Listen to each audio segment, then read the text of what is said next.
it's just unbelievable, isn't it? Can't believe I'm here with my buddy under the Sydney Harbour Bridge with that amazing city behind us. I mean, mate, I am so excited. I can barely contain myself. Look at it. Well, I think I found a vehicle that everyone would want. If you're going to turn up in the country like this and you want to get out there and explore, you're going to need certain things, like a roof over your head, some big windows to look out of. Camper. It's a camper van. You're going to love this one. Amazing. Lead the way. Well, before we do, can we get another selfie? I think I have my eyes shut. Yes, look at that. Nice one. Coming in.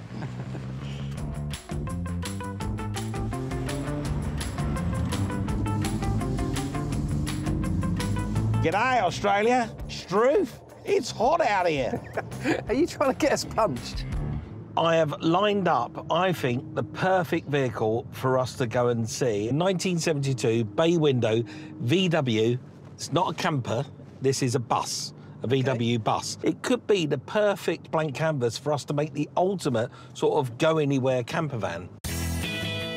Aussies, they love their V8s and utes, but when it comes to exploring this great, vast nation, nothing beats a camper van. And there's none more iconic than a VW Type 2.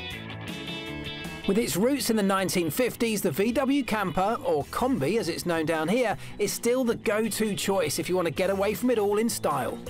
Which is why prices are usually higher than the Sydney Harbour Bridge. But I might have just found us a bonza Aussie bargain. It's a bit of a, well, a blank canvas because it's had some heavy lifting done. It's had some paint work and a bit of body work done to it. It's also had some work done to the engine. So it looks great in the pictures. And when I spoke to the owner, Greg, it sounds fantastic. How much is it? Well, he's asking anywhere between 35,000 and 37,000 Australian dollars. Mate, that's like 15, 16 grand UK money. That is ridiculously cheap. Is that not a red flag? Well, it could be a red flag. I mean, it could have been in an accident, could have rust on it. We won't know that until we're standing in front of it. Yeah. So we've got to make sure it's a reliable vehicle and one that can look after its occupants no matter where it ends up. And that's going to be the tricky part because we need to do all of that within a budget and still turn out a profit and a vehicle that me and you are proud of. Fingers crossed then, mate. Exciting. The current owner of the Type 2, Greg, has got it up for sale at a workshop at the edge of the city. All right, well, put your foot down then. We need to get there before it gets snapped up by some backpackers. Oh, mate. That looks incredible. Look at it. You must be Nick. Yes. Nick, how you doing? I'm Mike. Hey, Nick. Elvis. How you going? Nice to meet you. Have you had a good look around it yourself? Yes. It's very clean. It's got a couple of little niggly things being an old car. Lovely. Yeah. So there is room for improvement. Yes. Well, if you don't mind, mate, can me and Elvis just have a good look around it? Definitely. Thank you very much, Nick. No problem at all. First and foremost, mate, bull bars. These are not even legal, I don't think, in England anymore, are they? No, but they don't have kangaroos in England, do No, they? that is very true. I absolutely love the colour. The interior. Seats are lovely, aren't they? Look at those seats. Look how straight it is down the side. Right, in the back, that is a 2-litre. That is, yeah. It's not the old little 1.6. No. Split tailgate. Can already see, you know, room for improvement. You're right. It's nothing in there. It's a blank canvas, isn't it? It's not a long-range camper right now. No, I mean, it's just a bus. You ain't going to do any long journeys in this, are you? No. Well, let's have a look inside. I mean, look at this. I'm going to Look pop at in. that space. That is fantastic, isn't it? It's even got the old pop top, of Nice. course. We'll see if it pops up. Let's have a look outside. Go on, Elvis, you can do it. Oh, yes, baby, look at that. And it means that you have full capacity to stand up. I mean, it's amazing, isn't it? But right now, it is just an empty shell. You can't live in this.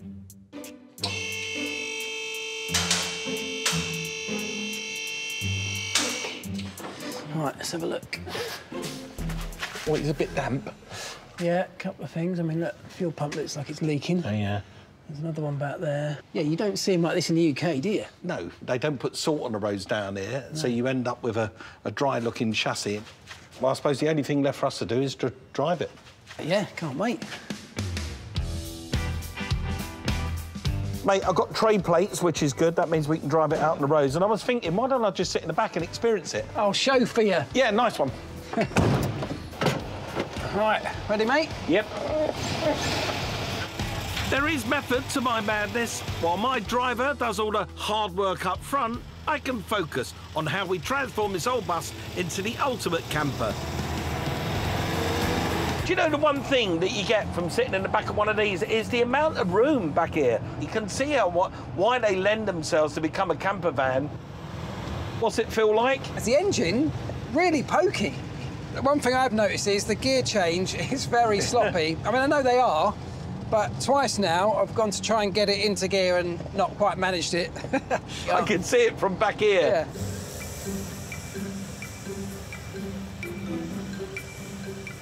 See if you can find a gear. Just trying to find a gear. Yeah, It's like fishing. You've got to fish for a gear. Go on. Where is first in that box? Come I'll there. let you know. Yeah, I got it.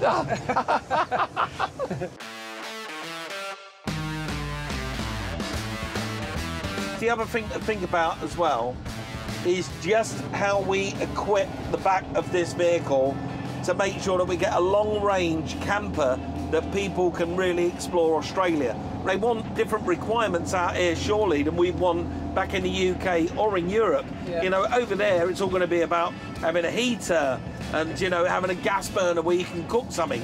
Where here, it's more likely to be a barbecue. You'll cook outside, but you're going to want to carry a lot more water.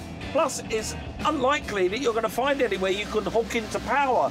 So you're going to want independent power, like a solar panel. So it is a kind of different challenge for us to come up with a self-sufficient vehicle that can survive on its own. The biggest challenge is doing that within a budget where we've still got room for profit at the end of it. Yeah, it's going to be down to me to try and work some deals, to try and spend as little as we can to get the maximum we can out the back of this vehicle. It'd be an absolute thrill to own this. So let's get back, let's jump on a video call with Greg, and let's see if we can put a deal together. Yeah, nice. Greg wants offers over 35,000 Australian dollars. A great price if you want a bus to take to the beach. But turning this empty shell into a camper could cost us a small fortune, so we need Mike to work his magic. Greg, it's Mike and it's Elvis. Hey, Greg. Good afternoon, gentlemen. How are you both? We're very, very well. How are you? Terrific. OK, well, listen, we've been out for a ride in the Type 2 and we've had a really good look round it. And we like what we see. It's a really good vehicle and we can see you've done some good work to it. I found that combi in a truck shed about 10 years ago and I rebuilt it from the ground up. Well, mate, you've done an amazing job to it. You really have. There's a couple of little things that need adjusting, like the gear shifter, and we'd very much like to buy it. I was wondering if you'd take $30,000 for it. Mike, look, I was hoping to get closer to 40. I know it needs a little bit of work, but yeah, let's keep talking. I've got 6 starving children to feed. Very good. What would you take for it? What's the best you'll take for it? 35? Would you do 34 and we'll have a deal? 34 if you promise to love it forever. Oh, well, I'll love it as long as I own it. How about that? Yeah, that's good. I'll get the money paid across. Thanks, and Greg. from me and Elvis, you got yourself a deal, so well done. Cheers, mate. Yeah, $100 bills. I'll transfer it. See you later, Greg. Thanks, Greg. Cheers, buddy. Bye-bye. It's going to be a huge task to turn this old beach bus into a proper camper. Just as well, I got us some space at a garage that specialises in custom projects just like this. Oh, mate, look at all these cars. Welcome to our new home. It's great, isn't it? It looks amazing. Right, let's go meet the owner.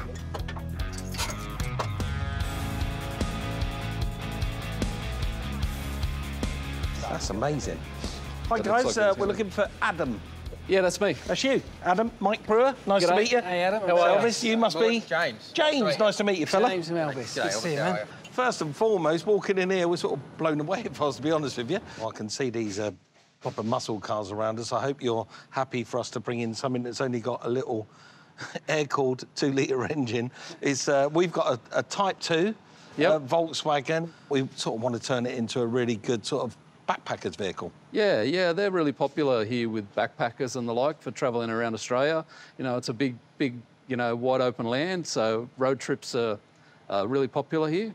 You know, if you get it set up right, I think it's going to be a good thing. Yeah, perfect. Yeah, we are in good. the right place, aren't we? Absolutely, mate. Do you have a coffee machine? Yeah, check. Do you have a toilet? Yep. Mate, we're good to go, aren't we? You had me at coffee machine. I love it. Thanks, Adam. Cheers. As well as an epic workshop, I've also brought us in a bush mechanic called Johnsy, who knows a thing or two about building cars that can survive in the Aussie outback. As long as you've got spare tyres, you've got plenty of water, and of course you need plenty of fuel. Reliability is a big one. You need to be prepared for the scrub, otherwise, you know, 2 days and you're dead. Listen, I've got a load of running around to do. I've got to go mate. and get some bits. I'm going to leave you two to it. We've got loads Good to luck. do. Nice one, man. Right, let's grab some tools. Before our bus can head out on the open road and conquer the outback, I'll tell you what, brother, she's pretty tidy under here. It's not bad, is it? Yeah. we need to work out what's causing those sloppy gear changes. If you take that out, I might be able to slide the linkage back just some tiny bit short of getting it off Oh, the are you? peg at this end. All right. And we can't let anyone drive off into the wild blue yonder until we're sure it's 100% mechanically sound. Number one killer of people who get stuck in the bush is when you leave your vehicle. Yeah. Never leave your vehicle. But people just think, oh, it's only down the road, I'll go and try and find someone. Yeah. And all they find is goannas and kangaroos. Yeah. Clearly, a trip out into the countryside here is a bit more high stakes than back at home, so we need to make sure these gear linkages are reliable. This bush, which is at the base of that long gear lever, has got an enormous amount of play in it. That's why it feels so loose in the cockpit. There's a little, I think it's like a nylon bush in here, which is almost certainly where the play is. So that, I'm pretty sure, will almost certainly have to be changed. While Johnsy gets acquainted with the rear bushes, I'm working on tackling the ones at the front. If I can give you 5 or 10 mil, do you reckon you can get it from the front? It might be enough. I'm going to put a little bit of lube on this end, maybe introduce a hammer. That always helps. Yep. Right, I'm just going to start giving this a whack, so just mind your fingers. Give it in, brother. Give it in. Yes, you beauty. Oh, deadly, brother. Good job. How's it looking? Bit second-hand. Oh, it looks like a curtain rod, that one. It's that little bit in there that's worn out. And things aren't any better at the rear. So that's one of the bushes there, and that's the... That's not the most refined bit of kit, is it? Looks like it's been there for a while. Does Yeah. it? And once that breaks, you've got no gear change whatsoever, and if you're stuck in the middle of nowhere and you haven't prepared beforehand, it'd be a bit of a predicament you'd be in.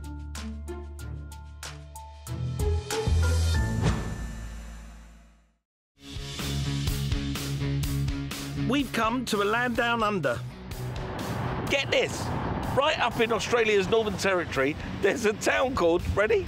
Humpty-Doo. No, there is not. You're making that up. There is, I'm deadly serious. Humpty-Doo. Well, we've just got to go there, haven't we? It's a 42-hour drive, mate, we ain't going there. OK, maybe not then. We're on a mission to convert this old VW Type 2 bus into the ultimate camper. And with the gear linkages almost fixed, it's now one step closer to the wilderness. Right, there we go. Doesn't look like much, but that tiny little plastic bush, together with what Johnsy's doing down the back end, should just improve that gear linkage a small amount, but importantly, make it much more reliable. Just got to get it back in now. Whilst Elvis and Johnsy gear up for hitting the road, I'm on my way to cook us up a decent profit by finding a standout kitchen for the back of our bus. Oh, yes, a proper wood chop. Hi, guys. Looking for Dan? Yes, it's me. Dan, nice to meet you. I'm Mike. And nice to meet you, mate. How are And you? you, buddy? Yeah, not bad at all. This looks all right. Good job, Yeah, isn't it? absolutely. Well, what I'm after is something that I can cook, clean and eat from in the back of a Type 2 Volkswagen van. Yeah, absolutely, mate. Well, why don't we go down the other end of the shop where it's a bit quieter and take you through some of the options. Top man. So I'm thinking inside, you know, against that wall inside, we could put a burner, you know, something to cook on. So what I'll do is I'll show you a component of one of the kits. So you'll see that front there kitchen that pulls out the side door. Oh, you're And I'll kidding just me. pull to it. There, it's like... What? So we can just do this unit as a standalone piece, you see. So you've got room there for your cooktop. You've got this bench top that folds out, so you can chuck a sink on there, you can prep your food on there. And then you've got a nice bit of space here to chuck in a fridge, you know, and a bit of store some pots and pans there. OK, well, that's caught me by surprise. I was thinking it would be the other way round, against the wall of the van. In, like, the smaller low roof vans, generally people go being able to pull it out the side so you can actually stand at your kitchen so you're not cooking bent over. sort of thing. I already love it, honestly. Yeah, don't get me wrong, I already love it. That is fantastic. Yeah, absolutely, And that's mate. not what I come here for. I come here for Yeah, something right. in my head completely different. What I'll do is I've got a unit over here, which is a slide-out kitchen, just to give you an idea of what the actual concept is like. So follow me. Yeah. So here's one, and this was one that's designed to pull out the back of a van. But this is this kitchen drawer, so this sort of pulls out like this. You've got space here for your cooktop. You've got a little storage space. Perfect. I absolutely love it. Hopefully, Elvis can fit this crafty kitchen solution into our combi. Then I can treat into a brewer bush burger. But our romantic outback meal for two is going to have to wait, because no bush-ready buyer is going to touch our van unless we can plug in some power. One thing that Australia is definitely blessed with is sunlight. We got loads of it here, and so I've gone for this. It's a solar panel. It's one of the best of the solar technologies, converting between 15 and 20% of the sun's energy into usable power. That's more than most. It's also very thin and can be manufactured in small sections, taking up less roof space, perfect for an application like ours. It is difficult to manufacture, and that makes it expensive. This kit, including the panel, the battery, a box, and all the wiring and everything that goes with it, came in at just over $1,000. But if we want to turn out a vehicle that can disappear off the grid for long periods of time, we need it.